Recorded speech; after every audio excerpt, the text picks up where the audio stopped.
Pada suatu pagi yang biasa, dari musim yang sudah kulupa, kutemukan namamu bersama cahaya. Dan sejak itulah aku mengembara, mencari engkau tanpa alamat. Mula-mula aku bertanya pada seorang tua yang bijaksana, apakah ia mengenal engkau? Ia cuma menggelengkan kepala dan berkata, "Ah, dia."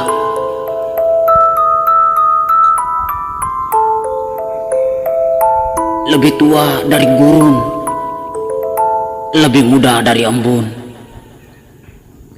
Mungkin langit masih mengenalnya. Aku melihat kanak-kanak begitu muda seperti fajar, main kejaran di pantai pasir dan bertanya, "Adakah mereka melihat engkau?" Semua heran dan berkata,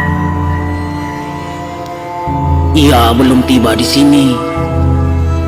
Engkau datang terlalu dini." Aku pergi ke taman kota melihat sepasang anak muda asik masuk di mabuk asmara. "Mungkinkah mereka mengenal engkau?" Yang laki-laki itu berkata,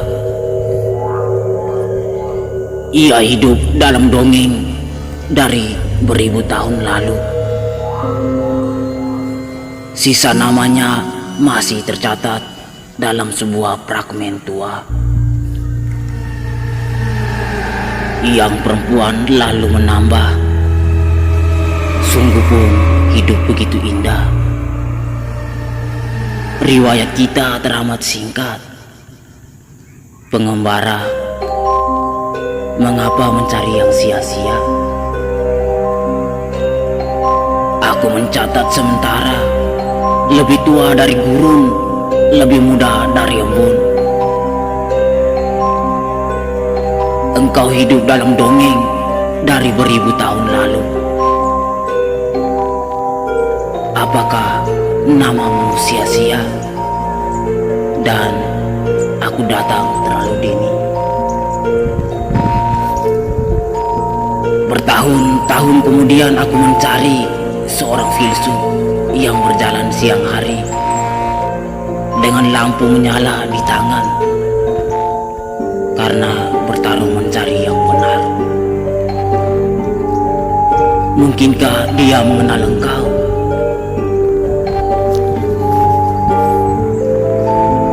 Sewaktu kami di jalan bertemu, ia besarkan nyala lampu lalu melugai lubuk mataku, berseru,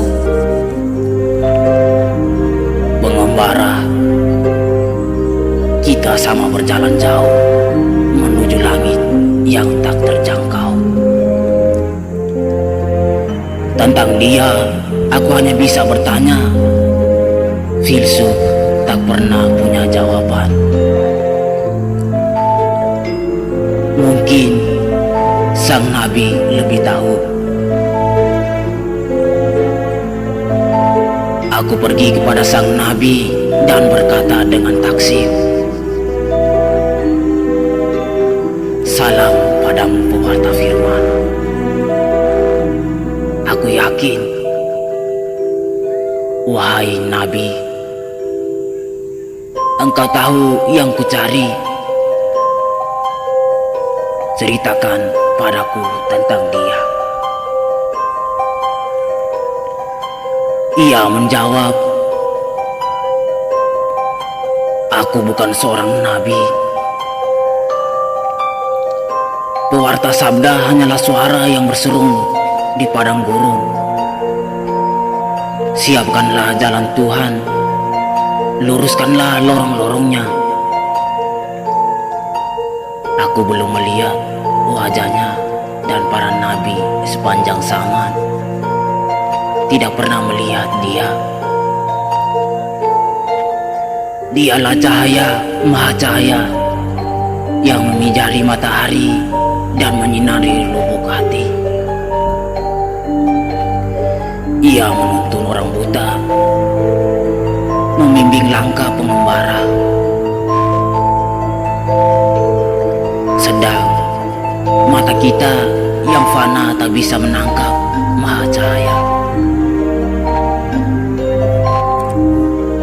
Ku dengar dentang lonceng gereja memanggil umat beribadah. Aku pergi membawa namamu lalu bertanya kepada pendeta. Ia menjawab, gereja mewarisi nama ini, memanggil dia dalam ibadah, tapi maknanya tetap rahasia. Coba tanya si ahli kitab, mungkin dia yang lebih tahu. Aku pergi ke ahli kitab, mengucapkan salam dan bertanya, tapi dia tak sempat mendengar. Rupanya sudah berabad-abad ia menggali ayat suci, dan sekarang terperangkap dalam guanya sendiri.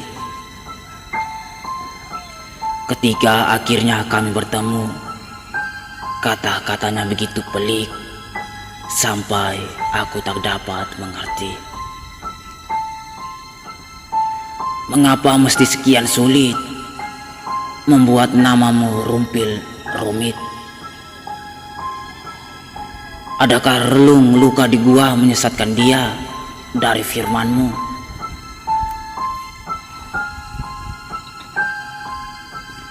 Aku berpikir sebaiknya pergi kepada penyair.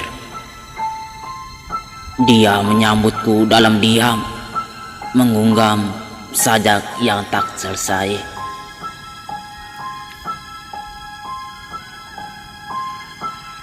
Pada mulanya adalah sunyi, dan sunyi itu melahirkan kata,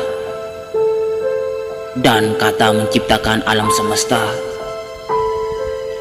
dan alam semesta menyanyikan mada, dan semua mada kembali ke sunyi di baris terakhir semua puisi. Tapi tak pernah seorang penyair berhasil menulis bait itu. Mungkin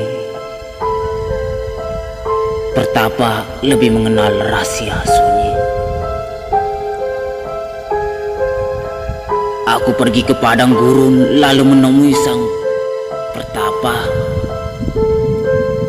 Ia dulunya seorang kaya, menjual tuntas semua harta dan hidup menyepi mencari sunyi. Sebelum kutanyakan sepatah kata, ia mendengar debur jantungku dan berkata, lebih kaya dari cinta, lebih miskin dari rindu. Itulah dia.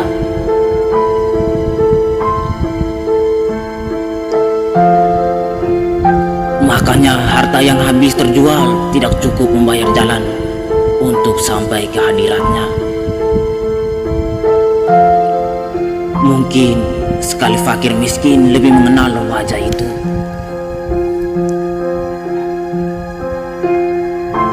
Sesampai ke pondok fakir miskin, aku langsung melupakan namamu.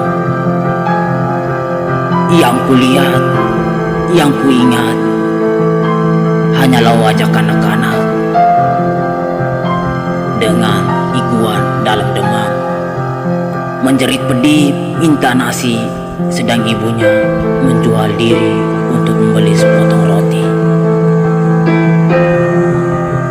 Pernah sang ayam mengedar ganja untuk memanen uang murah. Tapi semua tinggal mimpi. Ia pergi tak pernah kembali. Maka di sini, di laut derita, bisakah seorang mengelak teriak dari kapal yang sedang tengkaram? Apakah makna semua doa, madah puji dan nyanyi ibadah bagi mereka yang kini tenggelam? Sungguh, di laut duka aku telah melupakan engkau. Namamu tak lagi penting untuk diriku. Dan mungkin namaku tak pernah berarti untukmu jua. Tapi mengapa di siang ini, ketika hibuk dalam letih, sesudah hilang semua pamrih, tiada terduga engkau tiba. Oh, cahaya maha cahaya, sunyi suci yang melahirkan kata, lebih kaya dari cinta, lebih miskin dari rindu. Di tengah wajah kanak-kanak lapar yang sujud menyembah engkau.